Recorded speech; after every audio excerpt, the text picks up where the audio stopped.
the 10 timeless time management techniques, according to Dan Kennedy. So without further ado, let's proceed. Number 1. Tame your phone. The king of all interruptions is always within your grasp. Are you sure that's a good thing? Now, obviously, there are occupations that revolve around the phone, jobs like customer support or sales, and in that case, you can argue this rule doesn't apply. However, for everyone else, your phone is an obstacle towards achieving your goals, not a tool. If you add calls, text, WhatsApp messages, Facebook, Instagram, or Twitter notifications, and all the other apps you use, your phone is practically interrupting you every 10 minutes. What's even worse is that we have become addicted to our phones. Want proof? Tell me this. Haven't you at least once thought you heard your phone, immediately go and check it, and surprise, no notifications? That's how strong the addiction has become. No wonder we're struggling to focus for half an hour without our mind wandering. And unless you start treating your phone more like a tool and less as an entertainment device, neither will the addiction and loss of productivity be solved. Number 2, minimize meetings. This is a principle also shared by the people that made Basecamp, the project management app. Meetings are a productivity black hole. Let's say you have a 1-hour meeting with 8 people attending. The cost for the organization is 8 hours of productive time, and considering most meetings don't always end with a clear conclusion or visible progress being made, you've just spent an entire workday without gaining too much. Now I understand that you can't avoid all meetings. That's why you should do one of 2 things. A. Try as much as possible to minimize their occurrence and or your presence being required. And B. If you lead the meeting, have a clear strategy and make them short and focused. And if you want a more detailed plan on how to run your meetings, I recommend you check out my other course, Leading Problem-Solving Meetings. But for the time being, let's proceed to technique number 3. Practice absolute punctuality. Punctuality is a clear way to determine the integrity of a person. If you can't trust someone to be on time for a meeting, how can you expect them to be on time with a project that spans over months and has tens of objectives and goals? So the conclusion is, be punctual and demand it from others as well. Technique number 4, make and use lists. Not sure about you, but personally, if I don't take notes, I usually forget things the second the person I'm talking to has finished talking. Now I know I'm exaggerating a bit, but the idea is that it's just so easy to forget a small to-do when you have your plate full. And taking notes completely removes that problem with a minimal cost. A simple practice that you can adopt is to create a weekly list of all your goals. Then split them by day and do your best to finish the entire list. We've already discussed in the previous video how to prioritize your goals and to maximize output, so I won't repeat myself. Dan Kennedy has, however, a completely different approach. He recommends you create 4 lists. A. Your schedule for the entire year, day by day. B. Things to do, which is as long as the to-do list day by day.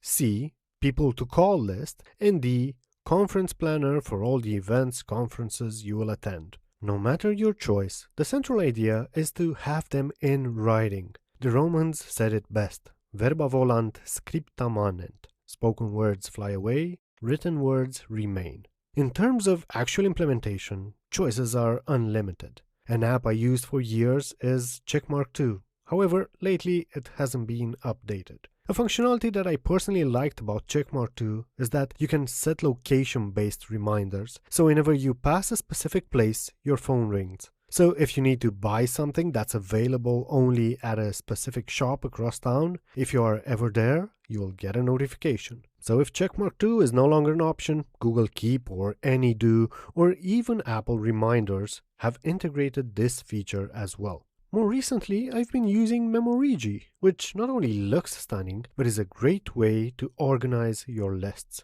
And you don't always have to go with the latest app or the cool solution. Nothing beats pen and paper and the joy you get from crossing something off your list. The only real downside is that you have to carry it around.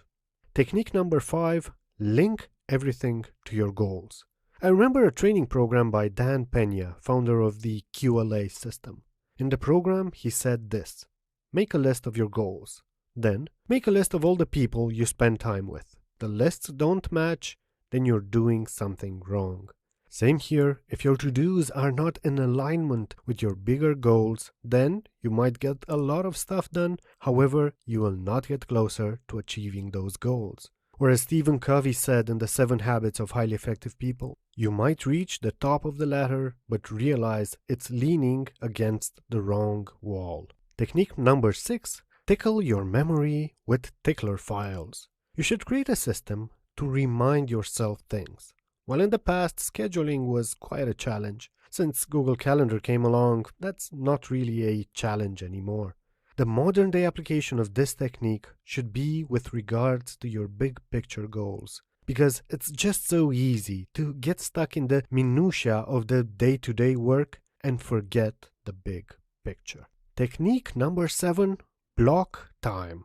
You should block time slots in your day that are reserved for quadrant 2 activities, things that are important but not urgent, things that you need to act on, things that will never act upon you. I understand you need to deliver that big project, however, at what cost?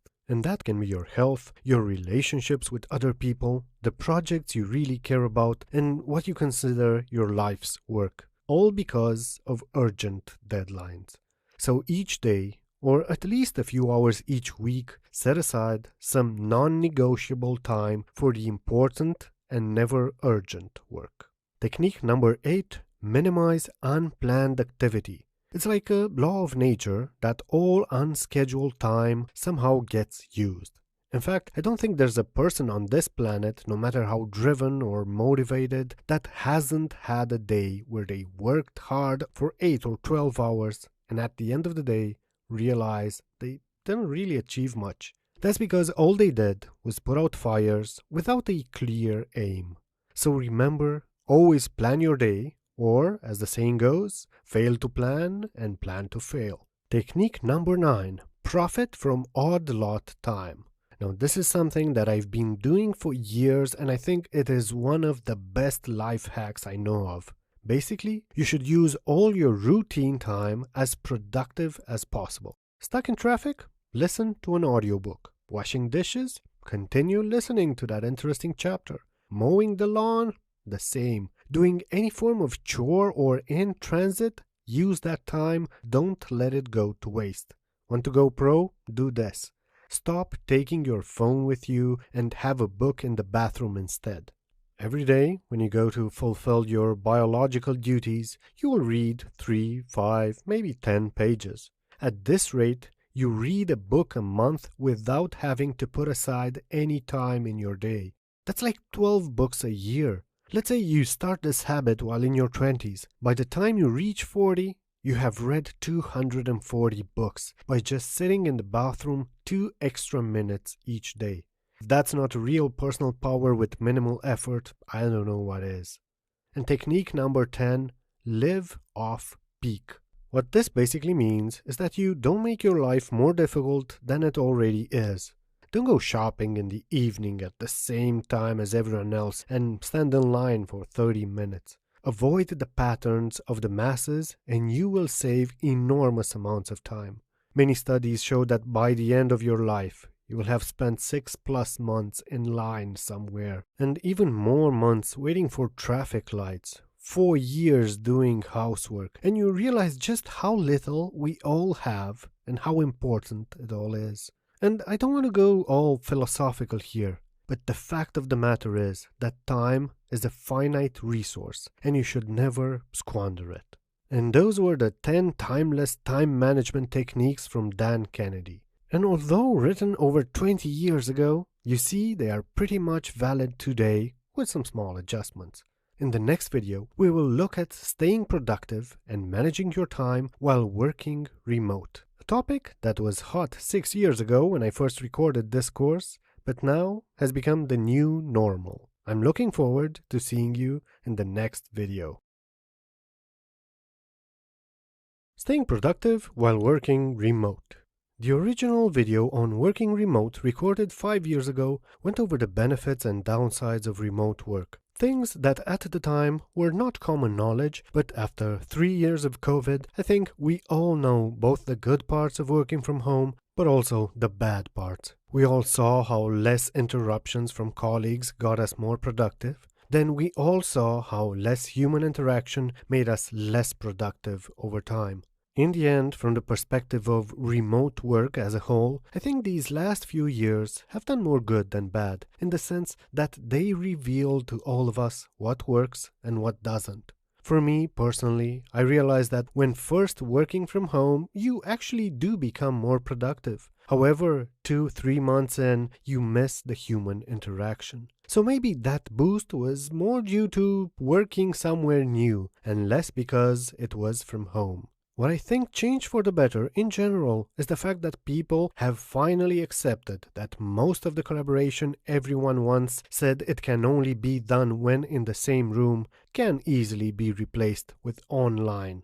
The number of useless meetings dropped significantly, lots of procedures became streamlined and completely digital, and we're all more aware of how we operate as individuals and teams. Over time, I think the clear winner will be hybrid work, taking in the best both sides have to offer.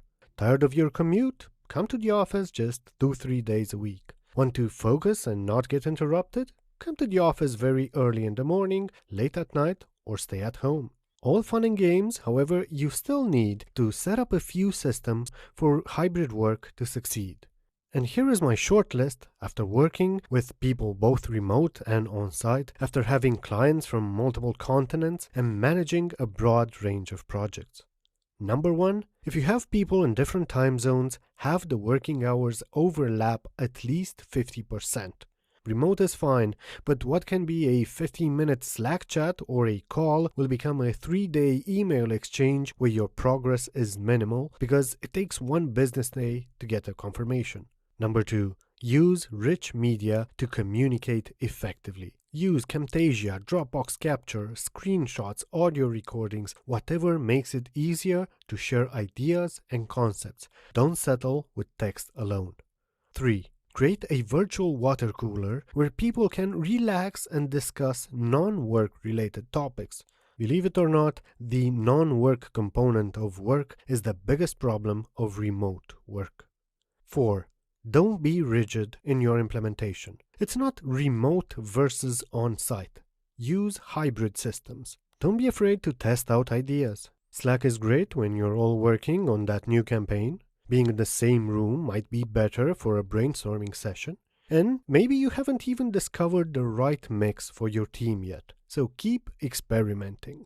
Don't just replace the religion of work only gets done when we're all in the same room with the equally flawed approach of we work exclusively remote.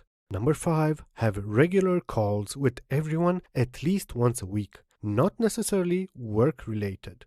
Cabin fever is a real risk when being isolated from your team. Consider offering memberships to co-working spaces, having quarterly meetups. It's easy to forget you're working with real people. And people need more than just tasks and a monthly payment to operate effectively. And that's about it for remote work. And I know we merely scratched the surface. So if you want more ideas and strategies, I recommend you check my other courses on this as well. Managing remote teams and creating a virtual team communication plan are 2 courses where I go into depth. Right now, we'll move on to workplace ergonomics, a topic I totally geek out on and consistently spend more time and money than necessary. I'm looking forward to seeing you in the next video.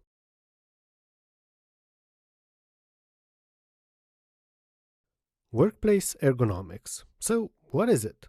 If you go for a formal definition, ergonomics is the science of designing your workplace with the purpose of making you more productive and also exposed to less fatigue, injury, and even frustration. Yes, frustration, like not being able to reach for that pen or document on your desk, or not having room for a notepad and your keyboard at the same time. So as far as the benefits go, they are pretty self-evident. If we were to borrow a comparison from the world of medicine, ergonomics is focusing on prevention rather than treatment. There are many ways to look at this. However, the one that made sense for me when doing research for this video was the one that focuses on the synergy between your body and your workstation.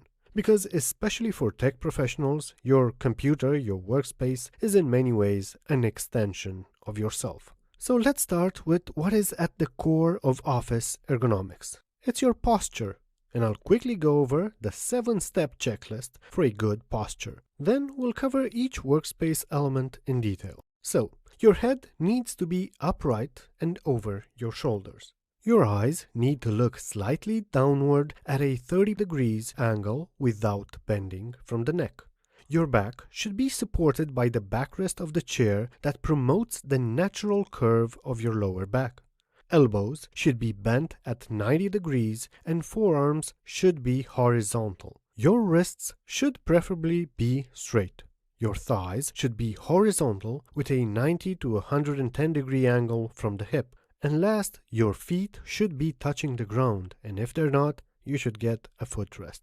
If any of these 7 core parts are not marked as correct, the risk of you being exposed to injury from repetitive stress is greatly increased. And considering you sit in this position for at least 160 hours a month, some even twice as much, this should be something very high on your must-solve list. Getting into depth with each element, we will start with your chair. I have this personal story that I think I will tell my grandchildren if they ever plan on starting a business. When I first started out back in college, I had the most awful chair on the planet. A crappy folding chair purchased for $10 because that was my budget at the time. On top of that, I had what most would consider a kindergarten desk that was 40 centimeters in depth and 60 centimeters in width.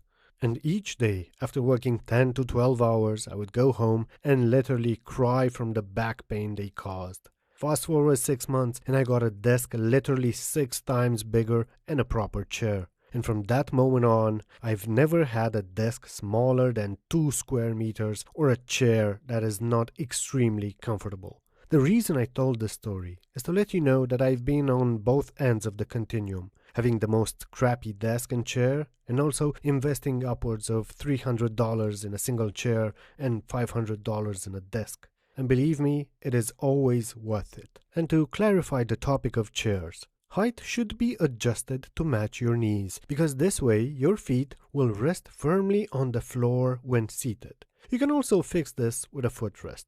It is an absolute must to have a chair with lumbar support.